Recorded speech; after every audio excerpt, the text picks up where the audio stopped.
Let's now turn attention briefly as we wind up this conversation, and it's about the unfortunate incident that's happened in your beloved constituency, a constituency you love so very much, you're passionate about, you love the people.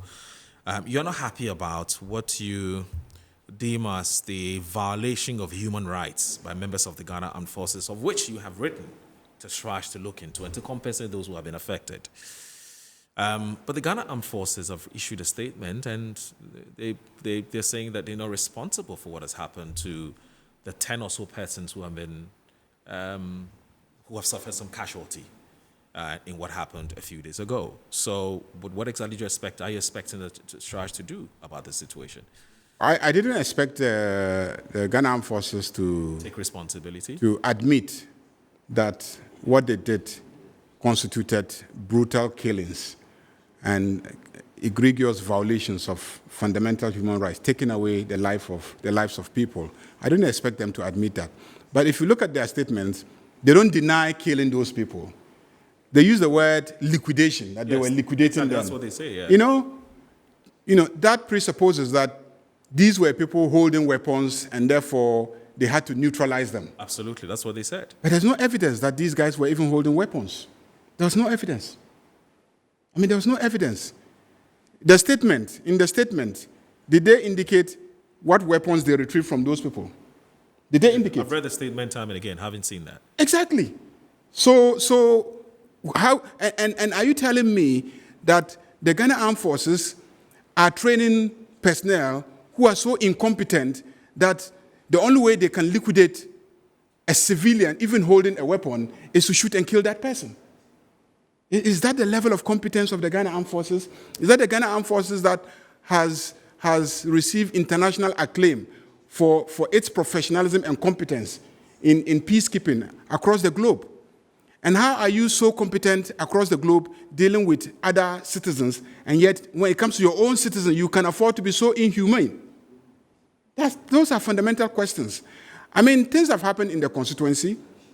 I have shied away from going after the Ghana Armed Forces because I've always told people that it is our doing that has brought the soldiers into our constituency. Soldiers were sitting in Accra. And because we have refused to stop fighting, that's why government has brought them. So we have to blame ourselves first. But it doesn't mean that when the soldiers are frustrated and angry, that they should lose that touch of professionalism that should inform the way that they carry out their work. And so when they cross the line, I'm not going to be able to restrain myself. And that's why I reject the explanations. I demand that there should be an investigation into these killings, and I will fight for it, I will push, and I will make sure that the Commission on Human Rights and Administrative Justice does its work. And let's establish whether, indeed, these were legitimate liquidation and exercises that they were engaging. I mean, I know the communities. I know why they did all the things that they did, and I know when there's conflict in BAWKU. I know where there's a place. If you had said I shot this person at this location, I might, be careful taking you on, because I know that very often that's where a lot of exchanges take place. But there's a place where if you tell me you liquidated somebody, I was like, you just killed somebody. You didn't. People were in their gardens, for God's sake. People were on mango trees, for God's sake. I mean, children were hiding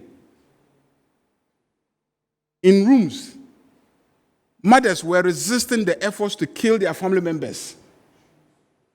And you tell me that, you are liquidating people who are doing what?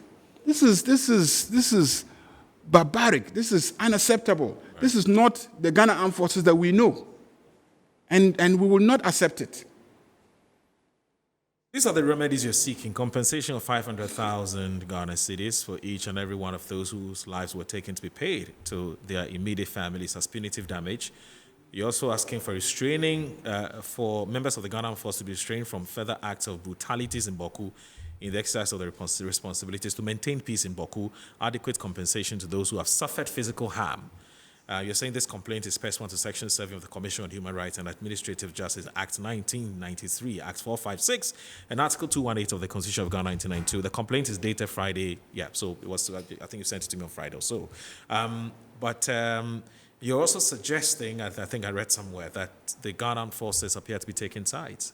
Do you have any evidence? No, I have never said that. You've never said that. I've never said. People have made statements, but yes. Security analyst.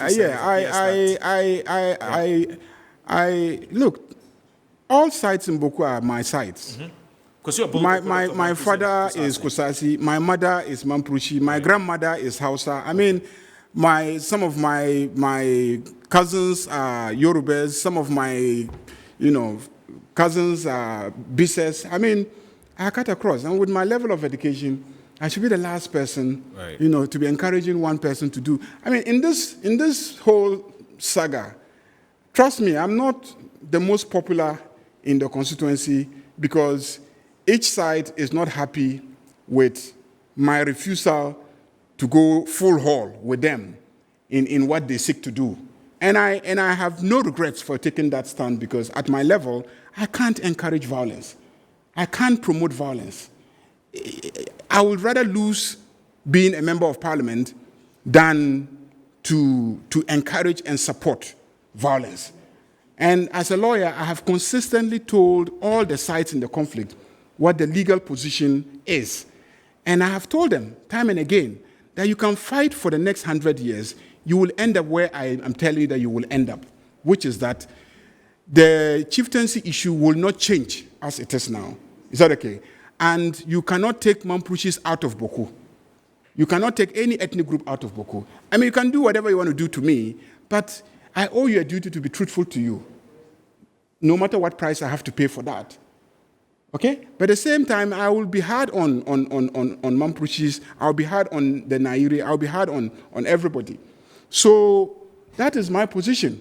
So I don't make statements that that will suggest that the army has taken sides with another group because I can't produce the evidence. Right. And I don't say things that I cannot provide evidence of. Right.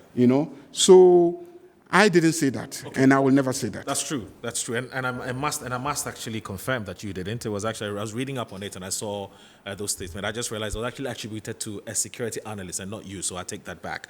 So I think we'll end it here. Honorable Mahama Ayariga, I think it's been worth a while talking to you, and please, we have to see you again. Thank you very much. You've been in action for a while now. Thank you. Thank you very much. Assalamu alaikum. So the Honorable Mahama Ayariga is a member of Parliament for the BAWKU Central. He's here for two reasons. He's actually authored a very strong worded article to the central bank governor, copied to some other institutions and individuals, where he's cautioning the central bank not to use institutional and some legal gymnastics to expropriate people's assets of private bank owners to some individuals. He thinks it's not fair, and the Ghanaians must rise up and stop that from happening. It has also brought us up to speed on why he thinks that some violations of human rights have taken place. He believes a violation of human rights is taking place in his constituency, and what CHRAJ should do for the persons who have been affected. It is actually gone to the extent of stating specifically the amounts that should be paid to those 10 persons who have been killed. Some parents have been killed, some they themselves are gone, they were killed. And so this is where we would take the first part of this show would end here.